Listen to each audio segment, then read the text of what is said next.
Hola chicos, ahorita vamos a ver los antihistamínicos, ¿sale?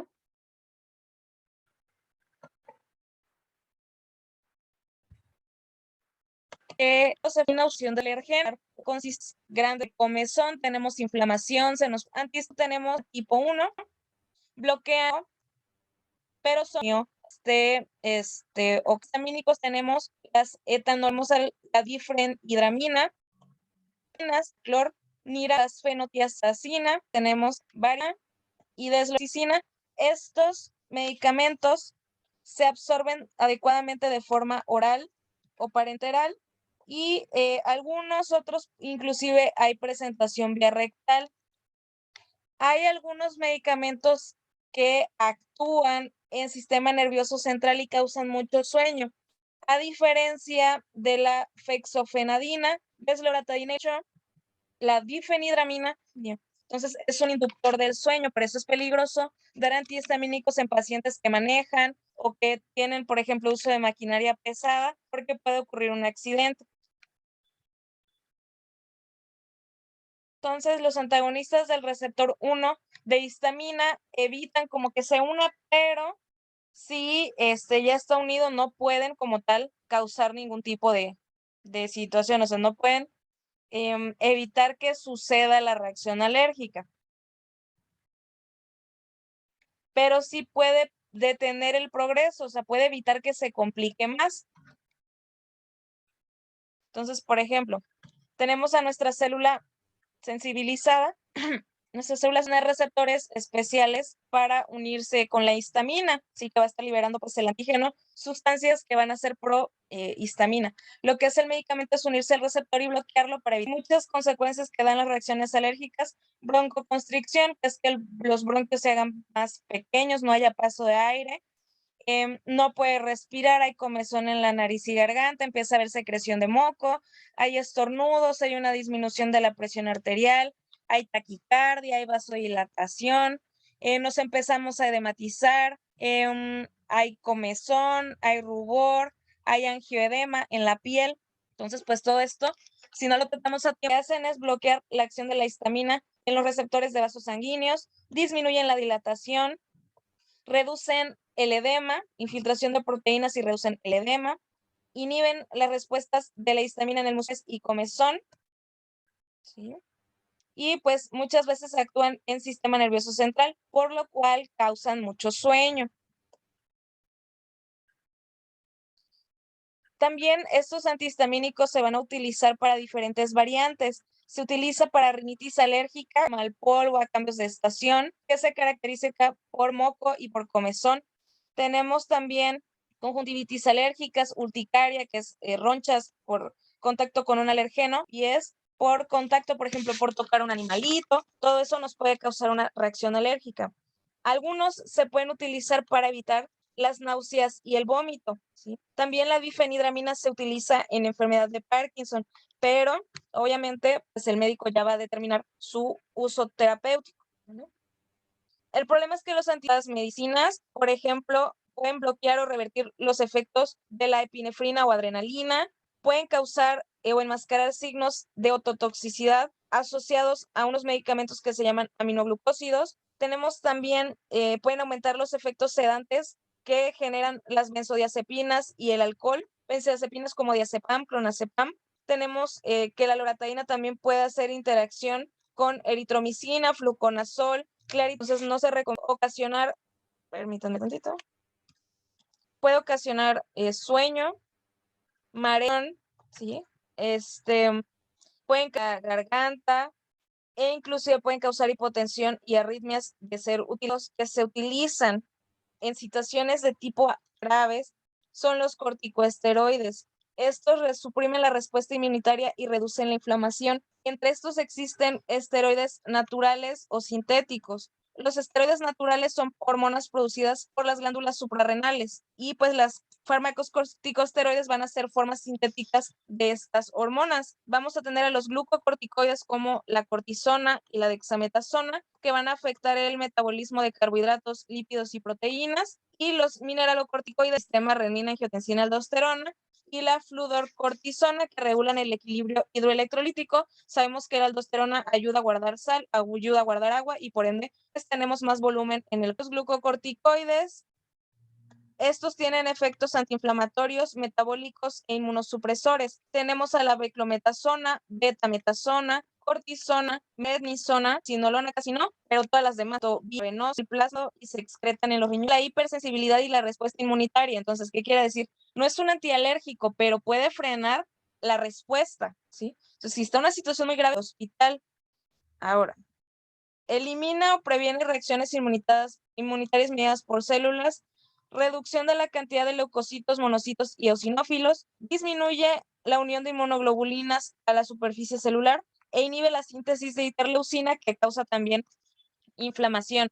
Quiero que entiendan desde ahorita, yo les he dicho la cantaleta desde el primer semestre, que hay medicamentos que contienen, por ejemplo, dexametasona, betametasona, miconazol, ketoconazol, que traen gentamicina, clindamicina, etcétera, que son conocidos como Quadriderm, Tetraderm, bla, bla, bla. Yo les decía que no se utilizan en conjunto porque es dar un medicamento como si tú no supieras qué tiene el paciente, ¿sí? Pues, por ejemplo, si ustedes tienen una reacción en la piel, a lo mejor sí necesitan hidrocortisona, pero no necesitas miconazol y no necesitas gentamicina, porque ni tienes una infección por bacterias, ni tienes una infección por hongos, solamente tienes dermatitis. Si tú tienes una infección por hongo, pues no necesitas ni hidrocortisona ni medicamento para las bacterias. Entonces, sí van a ver que utilicemos de forma tópica dexametasona, hidrocortisona, son muy buenos medicamentos utilizados bien por el tiempo que establece el dermatólogo. Usualmente lo debe utilizar el dermatólogo. Si se utiliza por parte del médico, bueno, tiene que ser una dosis pues establecida, que se respete por parte del paciente. También algo que quiero que recuerden es que muchas veces también los utilizan como coadyuvante cuando van al gimnasio.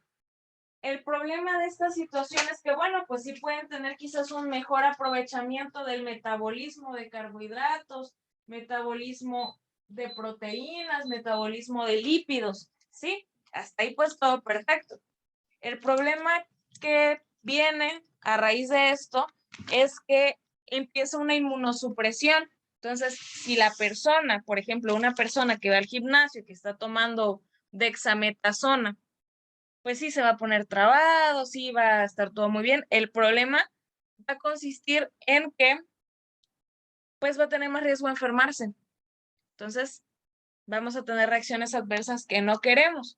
Sí, hay más riesgo de complicaciones severas, inclusive de ciertos tipos de enfermedades que pueden llevar a la muerte a las personas. Los glucocorticoides suprimen el rubor, el edema, calor y sensibilidad asociados a la respuesta inflamatoria. Yo les había enseñado unos muñequitos que era rubor, calor, hinchazón, enrojecimiento, ¿sí? Lo que hacen pues es evitar que se esté produciendo la inflamación. Entonces, por ende, frenan toda la respuesta inflamatoria. Esto también se utiliza en quimioterapias, en pacientes, por ejemplo, con enfermedades autoinmunes, en pacientes que necesitamos evitar que haya una respuesta inmunitaria. ¿Por qué? Porque a veces el cuerpo se daña a sí mismo.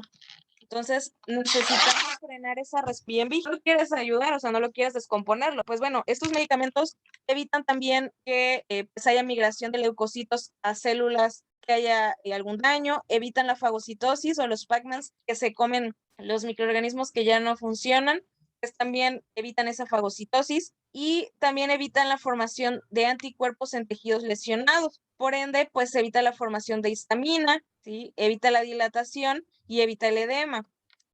Los glucocorticoides también se van a utilizar como reemplazo en pacientes con insuficiencia suprarrenal. Se utilizan también para inducir o provocar inmunosupresión en reacciones alérgicas o, por ejemplo, cuando queremos hacer un trasplante y no queremos que rechacen los tejidos, también hacemos tratamientos inmunosupresores. También para artritis reumatoide, ¿sí? Y también en algunos casos los utilizamos por su beneficio en células hemáticas, ahorita lo voy a mencionar. Tienen interacción con muchos medicamentos sedantes para las convulsiones como la fenitoína, la rifampicina. La anfotericina B también tiene interacción. Clortalidona, que es un diurético, diuréticos tiacídicos, furosemida también va a tener interacción.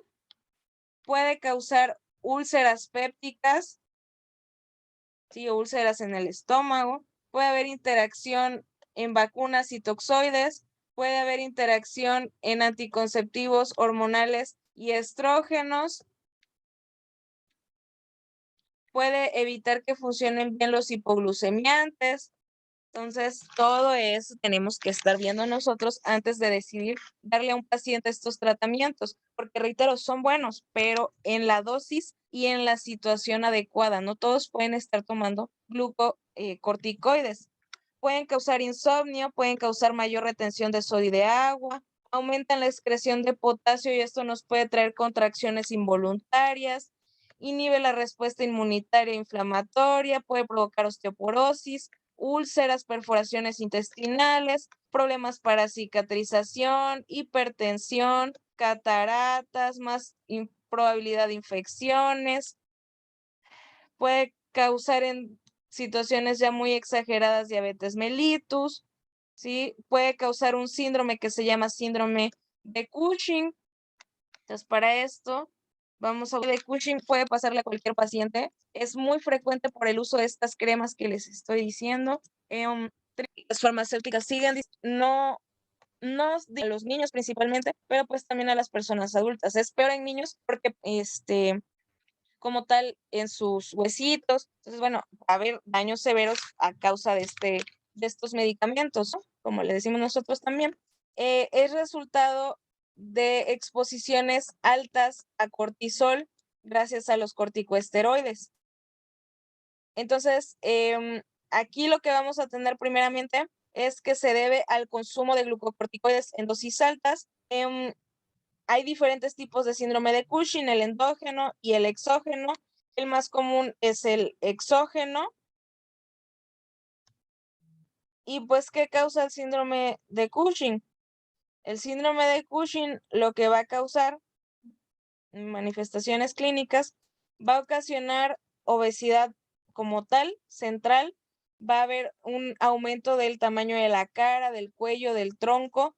Va a haber un exceso de grasa en mejillas, y eso nos va a dar apariencia de una cara en luna llena.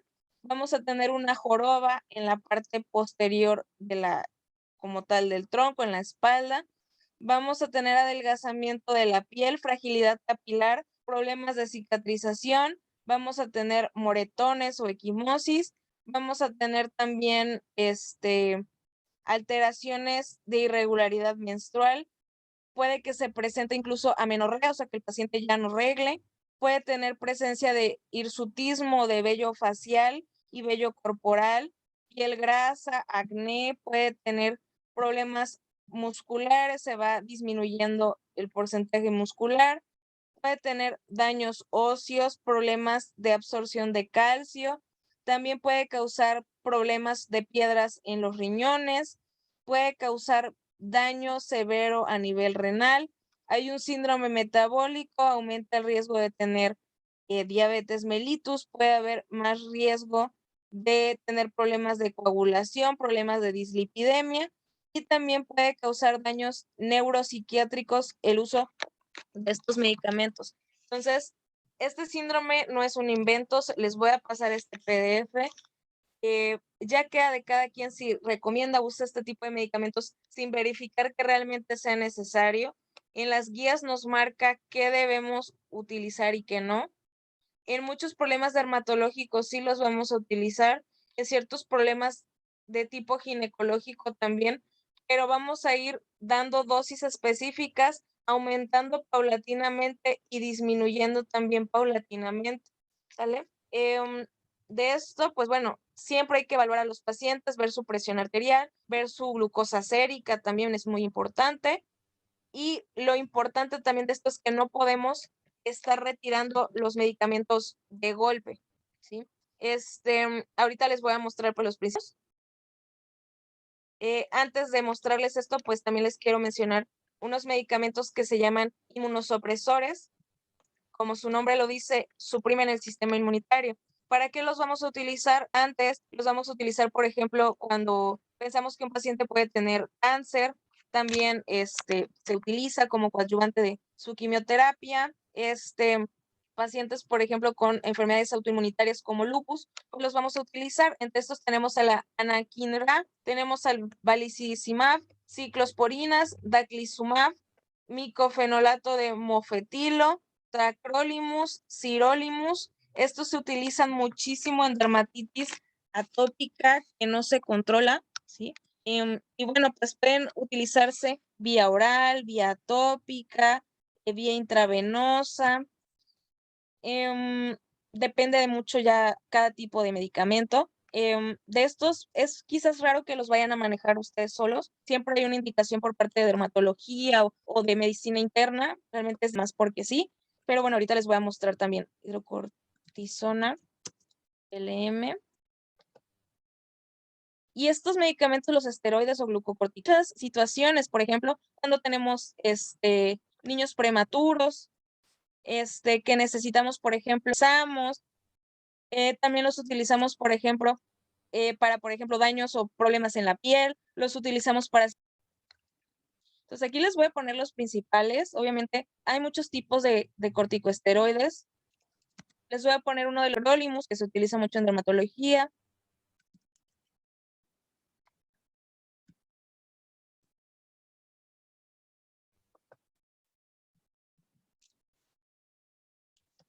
Tocilizumab.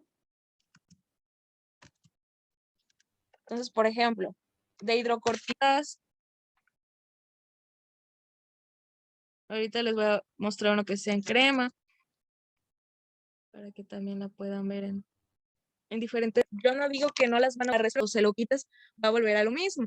Entonces, este es un glucocorticoide, ayuda en dermatosis pruriginosas, inflamatorias o alérgicas, ayuda para dermatitis atópica, para psoriasis, y la dosis, pues aquí nos va a decir, se debe de aplicar 2 o 3 veces al día, y pues bueno, va a ser dependiendo de la severidad de la situación. Entre estos, ¿para qué lo vamos a utilizar? Lo vamos a utilizar para insuficiencia renal, lo podemos como tal para choques hipovolémicos, para pacientes que tienen asma, y la dosis pues va a variar dependiendo de lo que nosotros queremos hacer. Aquí sí, casi siempre va a ser por miligramos por kilogramo de peso corporal, ¿sí? Y se debe de respetar, o sea, no debemos de aumentar esa dosis porque podemos provocar dexametasona. En cuanto a la dexametasona, puede venir en su inyección inyectable, puede venir en tabletas. Usualmente lo vamos a utilizar en alergología para situaciones de alergias, dermatología, en endocrino, lo vamos a utilizar en gastroenterología, en neumología, en reuma. Entonces, ustedes ven, tiene muchísimas aplicaciones, siempre y cuando se respeten las dosis, ¿sí? Esto es muy importante. O sea, sí los vamos a utilizar y es muy médica, no van a durar. Y ellos, en lugar de retirarlo paulatinamente, lo quitan de sopetón y eso va a causar más daño todavía. Por ejemplo, en este caso tenemos a betametasona. ¿Para qué los vamos a utilizar? Para tiroiditis, para hipercalcemia, enfermedades reumáticas, enfermedades dermatológicas, alergias, neuritis, tuberculosis en algunos casos. Entonces, tiene muchas aplicaciones, muchísimas. Entonces, aquí nos va a decir cómo lo vamos a aplicar, ya sea en ampolletas como esta, hay también en tabletas, también viene en crema. Por ejemplo, aquí, em, prednisona. La prednisona también viene en tabletas, guías, indicaciones terapéuticas, pues es un antiinflamatorio, un antialérgico, un antirreumático. Se utiliza también en dermatología, en problemas hematológicos. Por ejemplo, cuando hay una disminución de plaquetas, podemos utilizar hasta cierto punto estos corticosteroides para mejorar la cantidad. Siempre y cuando respetando las dosis y que se tiene que hacer un destete, o sea, también se lo que son antialérgicos, ¿sí? Entonces, por eso los otros se llaman AINES, porque son antiinflamatorios no esteroideos. Estos sí son esteroideos. Estos son inmunomoduladores, como el tacrolimus. El tacrolimus puede venir en crema, puede venir en tabletas. Este se utiliza, por ejemplo, para profilaxis de rechazo de órganos, se utiliza usualmente con corticosteroides. Por ejemplo, el daclizumab también es un medicamento que se utiliza en coordinación con corticosteroides para evitar rechazos, ¿vale? Entonces, pues todos estos medicamentos van a ser utilizados para prevención de alergias, para inflamación, y los inmunomoduladores son utilizados para evitar rechazos o para controlar también enfermedades autoinmunitarias, ¿sí? Por ejemplo, cáncer también lo utilizamos, que bueno, se favorece o se